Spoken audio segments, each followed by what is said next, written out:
Olá, hoje trataremos sobre o conceito de consumidor, abordando teorias e jurisprudências, e iniciaremos falando a respeito da pessoa física. O conceito de consumidor está presente no segundo artigo do Código de Defesa do Consumidor, onde é definido como consumidor aquele que adquire ou utiliza produto como destinatário final. No contexto do mercado, a pessoa física como consumidora, ou seja, aquela que busca adquirir ou utilizar um produto para uso próprio, é o alvo principal das empresas que produzem serviços, pois elas geram demanda e movimentam a economia. Entre as teorias existentes sobre o consumidor e a busca do significado do termo destinatário final, há teorias finalistas puras, a qual considera o consumidor aquele que adquire no mercado de consumo, produto ou serviço, de modo não profissional, ou seja, apenas para uso próprio ou uso de terceiros, a quem o adquirente ceda e não revenda para outras pessoas. Desse modo, com a base na teoria finalista, está abrangendo consumidor apenas como pessoas físicas, excluindo as empresas e pessoas jurídicas. Nessa teoria, entendemos que caso uma empresa tenha um problema, ainda que como destinatário final, ela deve resolver o problema na área civil. Então, portanto, quando a empresa ela tem um problema com o fornecedor, ela deve resolver diretamente com ele. Conforme o acórdão proferido pela 6ª Turma Civil do Trabalho de Justiça do Federal, à luz do que prevê a teoria finalista disposta no artigo 2º do Código de Defesa do Consumidor, o Código Consumerista não é aplicável às relações entre instituição financeira e pessoa jurídica que obtém empréstimo com a finalidade de incrementar a sua atividade, não sendo o destinatário final do produto. Esse é o acórdão 119.191.2 do relator Esdras Neves, da 6ª Turma Civil, e a data do julgamento é 7/8/2019. O conceito da teoria finalista é justificada por doutrinadores, justificando que os bens entram na cadeia produtiva. Mello explica o seguinte: verifica-se por essa teoria que a pessoa jurídica ou profissional dificilmente poderão ser considerados consumidores, na exata medida em que seus defensores reservam tal conceito tão só para as pessoas físicas que retiram do mercado de consumo um bem ou um serviço para o seu uso pessoal ou de sua família, como usuário final. Ocorre que, atualmente, a teoria finalista é adotada nos tribunais, porém de forma mitigada, pois possui o seu conceito destinatário final, mas ultrapassa a abrangência de somente ter como consumidor a pessoa física. Então, ela vai abrangindo também a pessoa jurídica, dependendo do caso, principalmente quando houver vulnerabilidade. Essa é a questão mais importante. Conforme um recente julgado do Tribunal da Justiça do Distrito Federal, ele fala sobre a possibilidade de mitigação do seu conceito, estendendo o Código de Defesa em pessoas jurídicas vulneráveis. Conforme o acórdão 119.6396 do relator James Eduardo Oliveira, ele fala: o Código de Defesa do Consumidor, ao delimitar o conceito de consumidor a partir da teoria finalista, não permite a expansão dos seus domínios normativos a situações ou relações jurídicas de natureza empresarial, salvo quando demonstrada a vulnerabilidade do contratante. Desse modo, embora haja uma teoria finalista pura, a proteção da pessoa física exclusivamente, que também é adotada no nosso ordenamento, a mitigação foi considerada pelo Tribunal Superior de Justiça e é o que vem sendo aplicado até o dia atual. Conforme o agravo em recurso especial 1285.559, essa corte firmou posicionamento no sentido de que a teoria finalista deve ser mitigada nos casos em que a pessoa física ou jurídica, embora não se enquadre nas categorias de fornecedor ou destinatário final do produto, apresenta-se em estado de vulnerabilidade ou hipossuficiência técnica, autorizando a aplicação das normas previstas no Código de Defesa do Consumidor. Boa noite. Eu estarei falando sobre o consumidor na relação de pessoa jurídica. O Código de Defesa do Consumidor, em seu artigo 2º, também define como consumidor a pessoa jurídica, que adquire ou utiliza produto ou serviço como destinatário final. Mas, para que a pessoa jurídica seja amparada pelo Código, é necessário que se evidencie a vulnerabilidade perante aquele fornecedor e que a utilização do serviço ou produto seja obtido com fins de destino final, ou seja, ela deve ser utilizada dentro da própria empresa. Assim define o Código de Defesa do Consumidor. Mais adiante, a gente mostrará que não necessita tanto dessa destinação final, né? Desde que ela comprove a vulnerabilidade. Sobre essa vulnerabilidade, Humberto Teodoro explica que, diferentemente da pessoa física, que não necessita de comprovar que é vulnerável, a pessoa jurídica ela deve comprovar de imediato, né, assim que ela já adentra com o processo no defesa do consumidor, que é vulnerável. Então, Humberto ainda cita que, quando não confirmada essa vulnerabilidade, a pessoa jurídica deve ser protegida pelo Código Civil, né? Ela deve ser amparada pelo Código Civil e não protegida no Código de Consumidor. O CDC, ao incluir as pessoas jurídicas como consumidora, ela não exemplifica e deixa claro, né, como seria essa pessoa, como seria essa relação de pessoas jurídicas dentro do CDC. Então, a doutrina e a jurisprudência firmaram duas teorias. A primeira delas é a teoria maximalista. Ela abrange mais o sentido de consumidor, né? Então, para ela, ocorrendo uma relação de consumo, independente de pessoas físicas ou jurídicas, jurídica com jurídica, se considera como consumidor, né? Ele não faz essa diferenciação da destinação ou da vulnerabilidade. Então, é uma teoria mais abrangente que pega toda a relação de consumo, toda a relação do mercado como consumidora.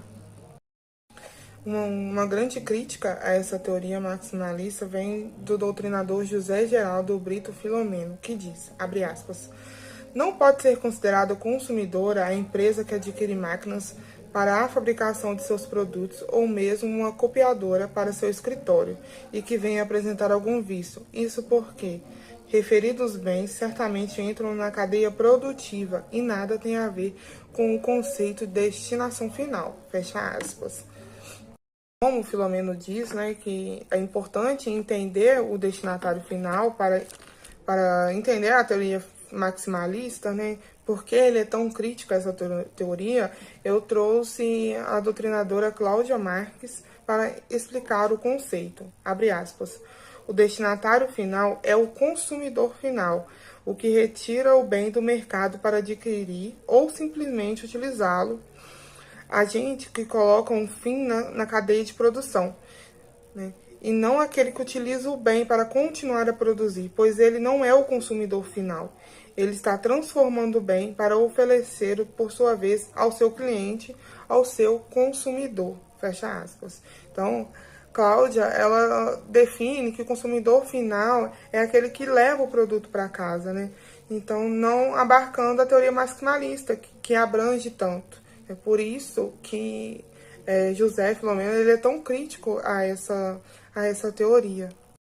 Agora, para os adeptos à teoria finalista, eles defendem que a pessoa jurídica pode se caracterizar como consumidor, devendo ser levado em consideração os termos já mencionados, né? A vulnerabilidade e a destinação final, que eu acabei de trazer o conceito.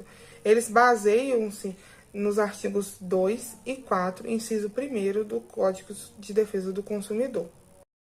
Então, para os finalistas, né, o consumidor de pessoa jurídica, ele deve comprovar que existe a vulnerabilidade e a sua destinação final do produto. Então, ele não pode comprar um produto que ele vai usar na sua cadeia de produção e incluir ele como consumidor. Não, é um produto que ele utiliza dentro da sua empresa, mas que não gera preço, não gera valores no consumo final, no seu produto final que vai para o consumidor.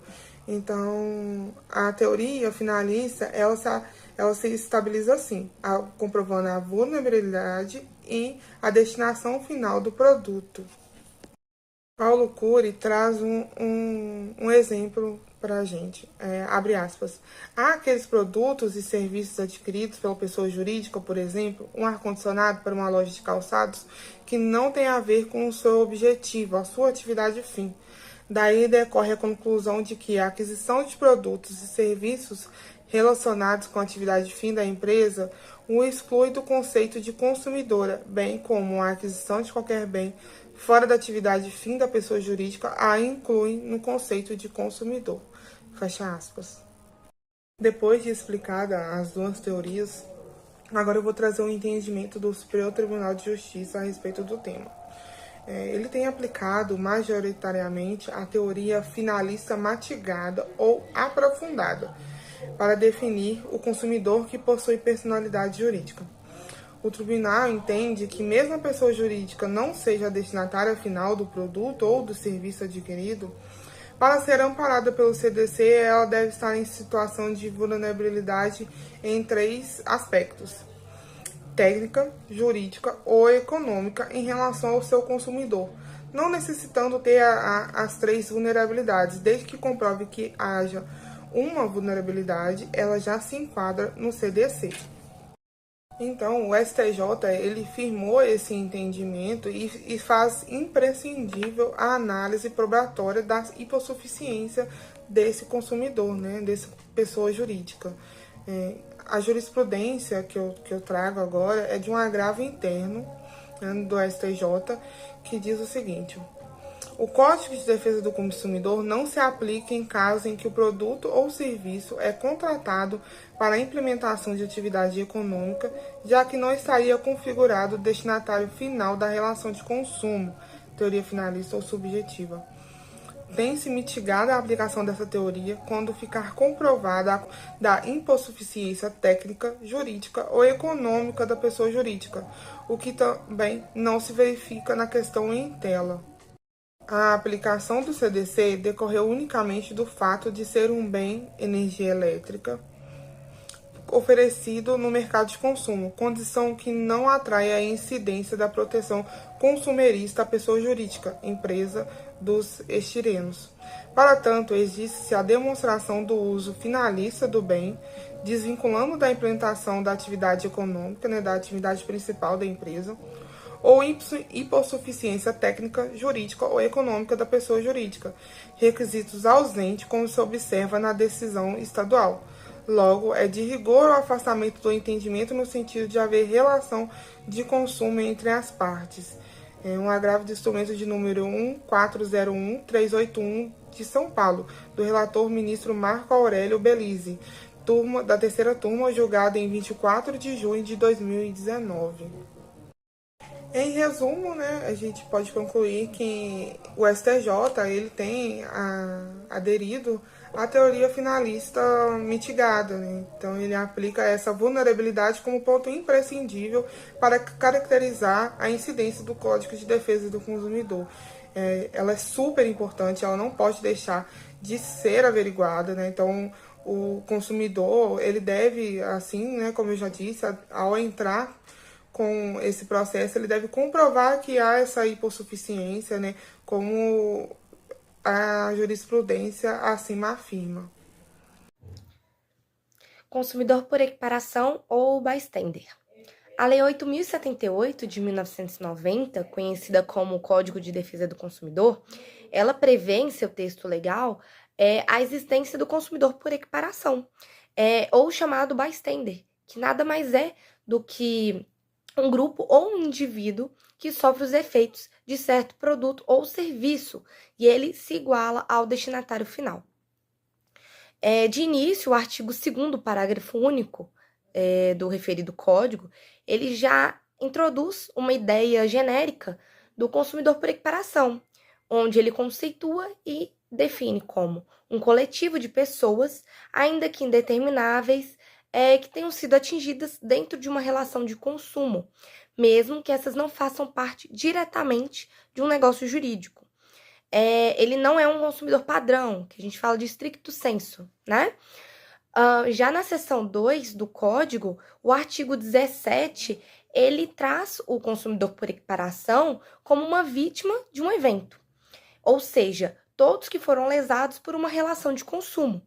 Então, dessa forma, entende-se que o direito do consumidor, ele busca a proteção dos indivíduos vulneráveis, que se encontram lesados por uma irresponsabilidade, erro ou omissão de um fornecedor.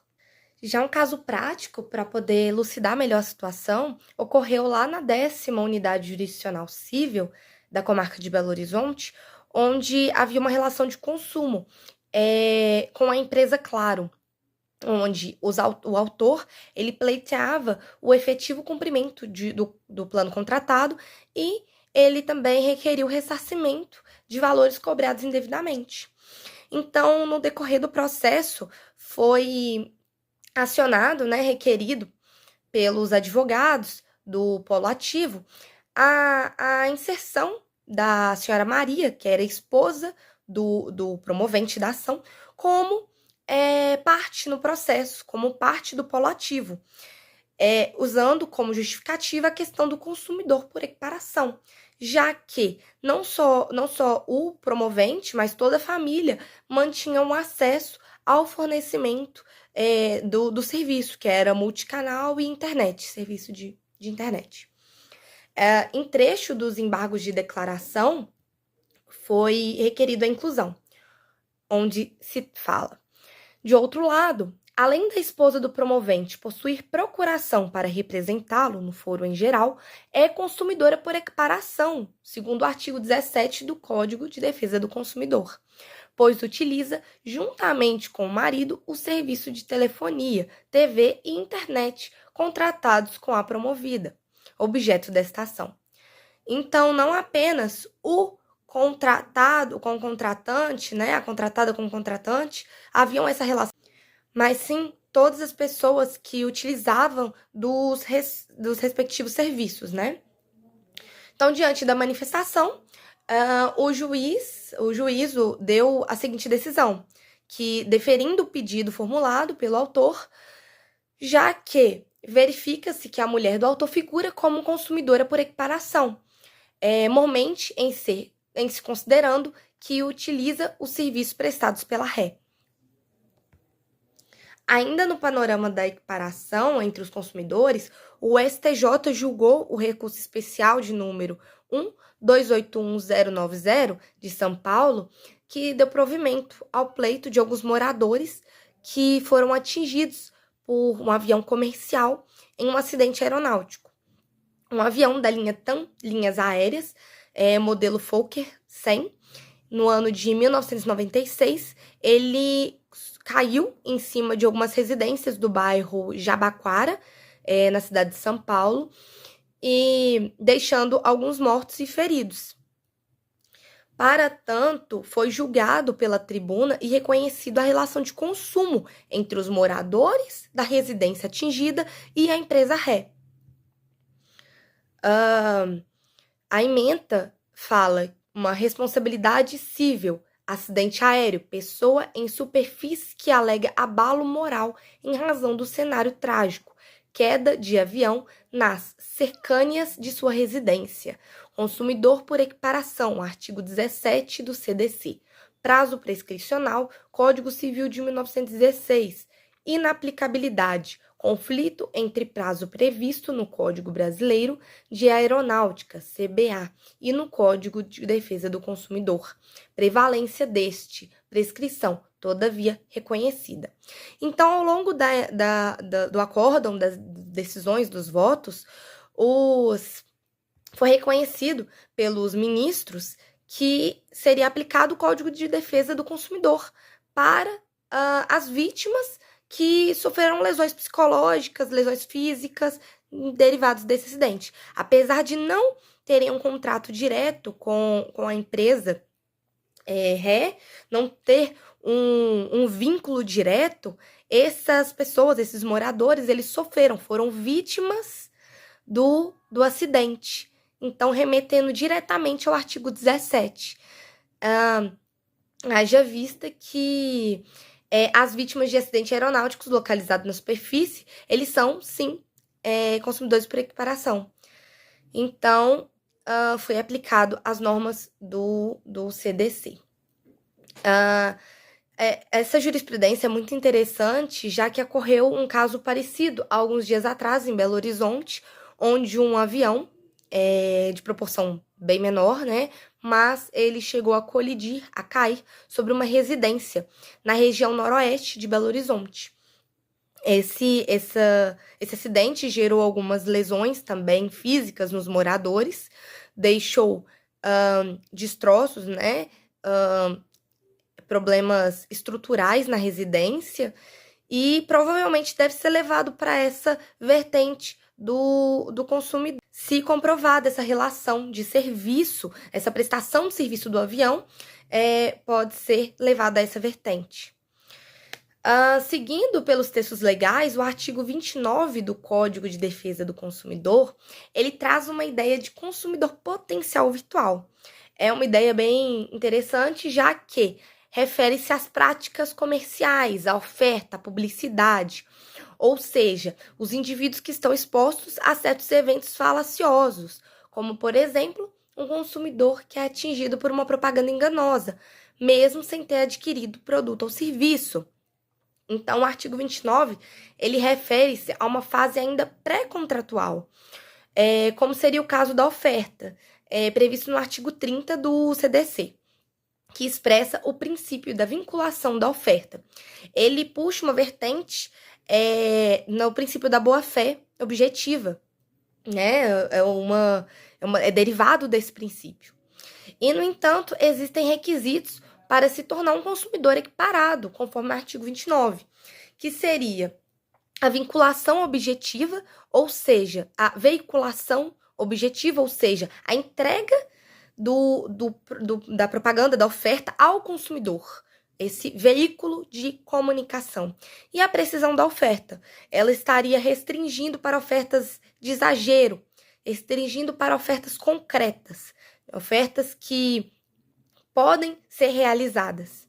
Então, dessa forma, a gente entende-se que a legislação especial ela vem para assegurar os direitos das vítimas das negociações jurídicas, independente de sua participação direta em um contrato, resguardando todos os tipos de destinatários finais.